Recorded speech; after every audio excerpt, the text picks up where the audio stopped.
welcome back to another week with me, Katie Kazik. Just in case you've never been here before, I have been hearing and seeing a lot of videos about homeschooling from people who've homeschooled for all of like 5 seconds. Like, you know, those people who start in like August, they're like act like they know everything kind of thing. I just, watching them, I ended up feeling very overwhelmed by their homeschool experience.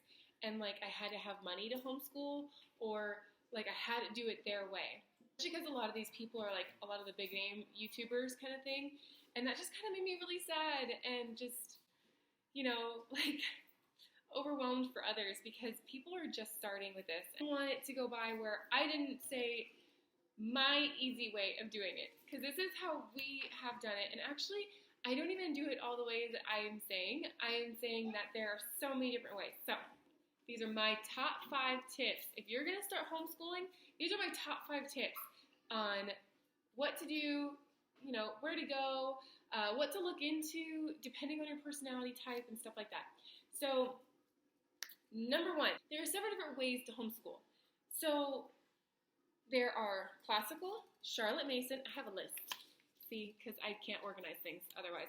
But there's classical, Charlotte Mason, Montessori, unschooling, school at home, unit studies, and eclectic. So just in case, I'll go over just real quick what some of these are. The classical is basically what you see, the workbooks, or well, there's actually a curriculum, isn't there? No, where you have like a set curriculum and you do worksheets and you work specifically from this curriculum. That is classical homeschooling. Charlotte Mason is very much where you use everyday life or outside life, and you learn a lot outside. You use what you know, and you use different things like that. Not what you know, but you learn about your environment along with your homeschool curriculum, which is really cool. I really like it a lot. Montessori is a play learn, which is so amazing. I wish that I could do it. I just don't have the patience for it. I'm not going to lie. It's not my thing.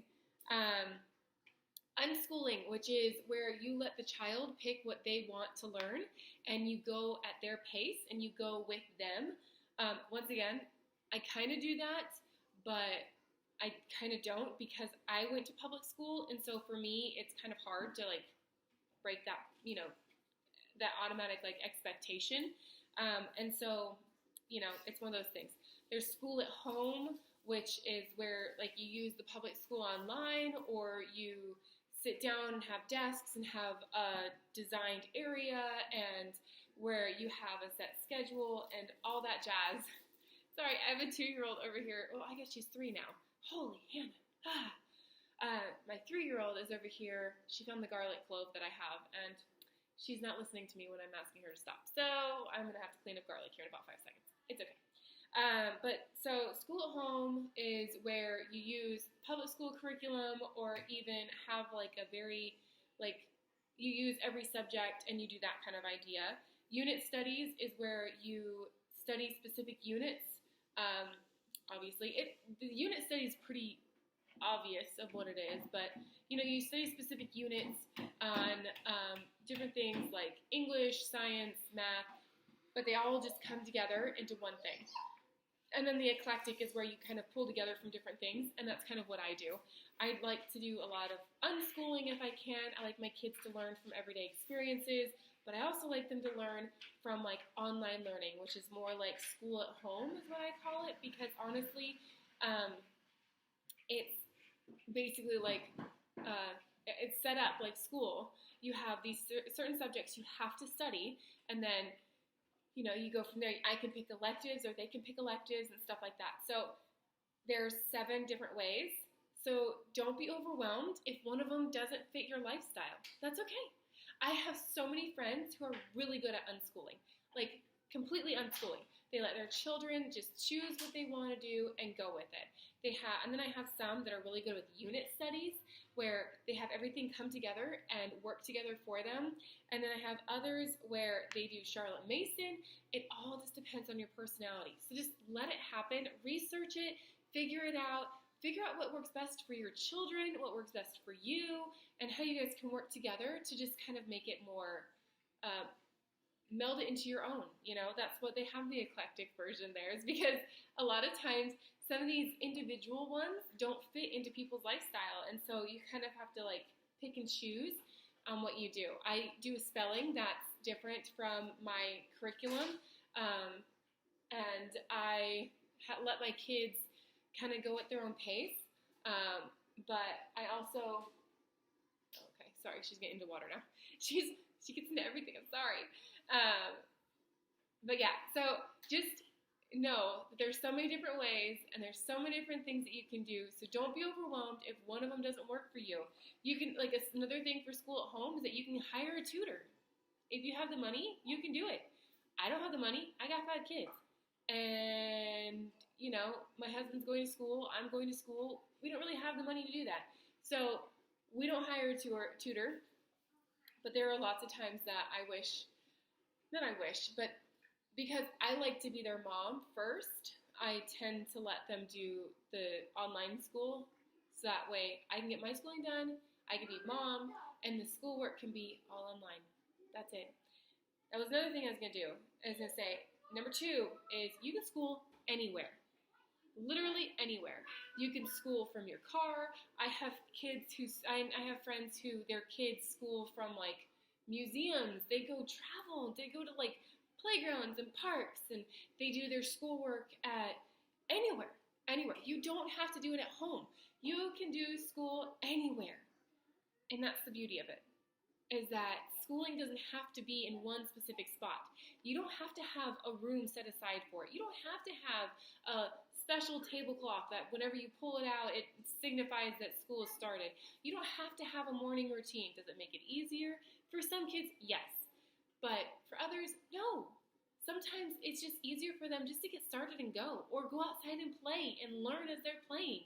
So listen to your children and what they need and go from there. That's my biggest thing, okay? So if you take away nothing else, just take away that. Listen to your kids and go from there. Number 3, there are grants available.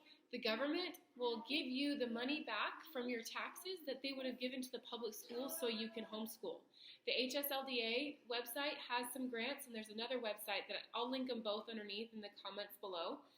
So that way, well, in the YouTube video comments, just so you know, and that are in my description below.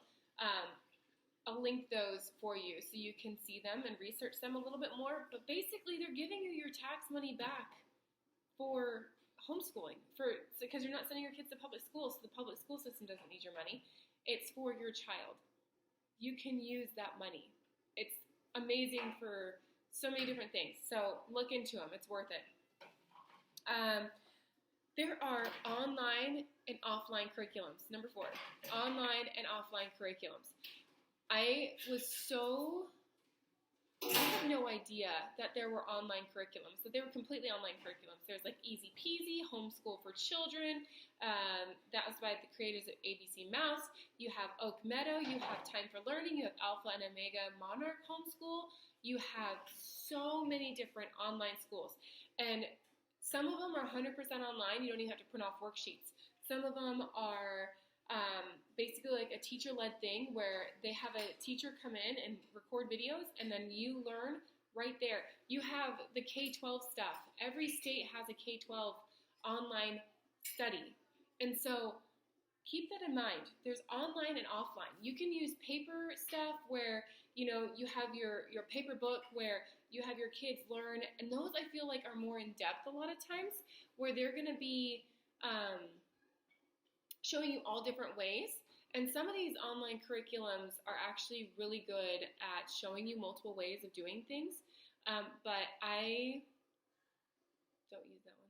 I'm just kidding. I love what we use. Time for Learning is really good. That's the one we chose, and I love Time for Learning because my kids can go at their own pace and they can learn as they go.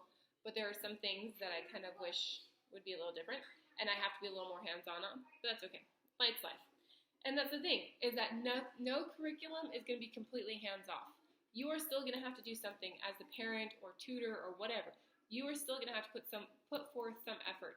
Everything is going to be with you involved, okay? Not like a whole lot, on some of these things, but like some of them, it's just, okay, I have 5 minutes, let's go ahead and do your spelling. Or, hey, while I'm working on this, why don't you do this kind of thing. Or, I printed off all these worksheets, I need you to complete them by this time kind of thing. And so, just keep that in mind as well. And then, number 5 is my favorite. Don't stress. It's okay. If your kid is not learning at the rate of Johnny Bobby down the road, it's all good. Don't stress about it. They will learn. It'll click. One day it'll just all snap into place. I never really believed that until I was watching, what was it? It was one of my kids. I think it was Austin. He was reading, and I was like, no, I don't think he's ever going to get this. Like, it's just so complicated. It's so frustrating. And I couldn't understand how to help him best. And even now, like, he's my one child with reading where he can read a word, but he can't spell the word. It drives me crazy. Corley, no ma'am. No thank you. And so, yeah, so he drives me crazy. But one day, he was reading and really struggling, and then all of a sudden, it just stopped. It just clicked. The letter sounds, the letter combinations, it just clicked. And the same thing with Becca. Like, she was struggling so much in the beginning, so much. And I was like, girl, we are going to have a come to Jesus meeting. You know what I'm saying? Like, it's going to happen. This is going to come. And finally, one day, it just clicked. Just like some of her math. She is a little slower on math, and that's okay. It's completely okay. But she was really struggling with basic addition, and one day it just clicked. We played games, we tried worksheets, we tried coloring pages, like things that we know she likes. Like, she's my artistic kid, so a lot of times she doesn't see things like linear, she sees things very abstractly. And so it just clicked. And not all of them have clicked yet. Not all of the theories and the ideas and concepts behind some of the math have clicked. But the basic stuff has clicked. She knows how to do the basic things. And so, you know, I keep going and I keep letting her learn, but I just know that I have to let things just click. Just like, you know, when each of your kids learn to read, it's going to be something where it's just going to have to just click all of a sudden for them. It's going to have to just make sense. And, you know, it doesn't happen at the same time for everybody. Like my Talon, my 5-year-old, he is really good. He's just really good at all subjects. Like, he just absorbs information, and he just loves learning. He likes to read. He likes to do math. He likes science. He loves history. He, you know, he's not a fan of writing, but he'll do it, you know, and he likes to learn about his letters, but he doesn't like to write his letters, and numbers for that matter.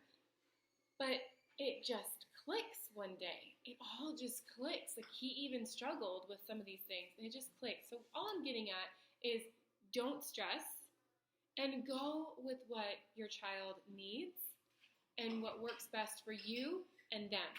That's it. Don't worry about all the fancy things. Don't worry about all the posters. Don't worry about all the projects. Don't worry about, you know, all these different things. Just do what's best for y'all. Like, don't stress. Make it fun. Enjoy the time that you get to spend with these children, because I have like 10 years, if I'm lucky, left with my Austin. 10 years. Yeah. And for me, I want to enjoy that. I don't want to make it frustrating. I don't want to be overwhelmed. I want him to enjoy it with me. Hey, Corley, can we please stop? Oh, it's a nasty thing? Okay. That'll be a fun one to clean up. So, yeah. All I'm getting at is enjoy it, okay? Enjoy it while you can, because these years are going to fly by, and their education needs to be, for me, my focus on their education is I want them to be well-rounded. I want them to learn to cook. Like, math lessons in my house let's just think about that one for a second. Math lessons in my house, or baking. They will add and subtract measurements. They will, we bake a lot during the holidays especially, and so they help me with my baking. That's their math. Their reading, they'll read the instructions to me. Okay, thank you. She's going to load the dishwasher now. I'm excited. But yeah, and so find a way to make it fun for them. Find something they love and do it with them, but make it something that they have to read to you, or they have to, make it educational as well. So that way you can see how much they know, and you can see them grow faster because it's something they love and it's something they want to do. So keep that in mind. Enjoy it. This won't last forever. It won't be like this forever. And honestly, the first year is the hardest. So once you make it past the first year, it gets a lot easier. And it gets so much more fun because after the first year, you've learned a lot of how they learn and how you can teach them, how you can help them. You learn a lot about how you guys can work together, what you guys can do together. What are the fun things? What are the unfun things? What are the things that just have to get done that you need to get done kind of thing? What curriculum works best for you? I stuck with one curriculum for the first year, and I'll probably stick with another curriculum for the second year just because, we're doing it already. Might as well. But these are things that you need to keep in mind, that it's going to be like marriage for the first year. It's going to be hard, okay? Okay, good talk. But just don't stress. Have fun. Enjoy it. Try not to be overwhelmed because it's a lot of information. And just, have fun. And I hope you guys got something from this. If you did, please like, share, subscribe. Hit the little bell, and make sure to tune in for next week. We'll see what my ramblings are about then. See ya!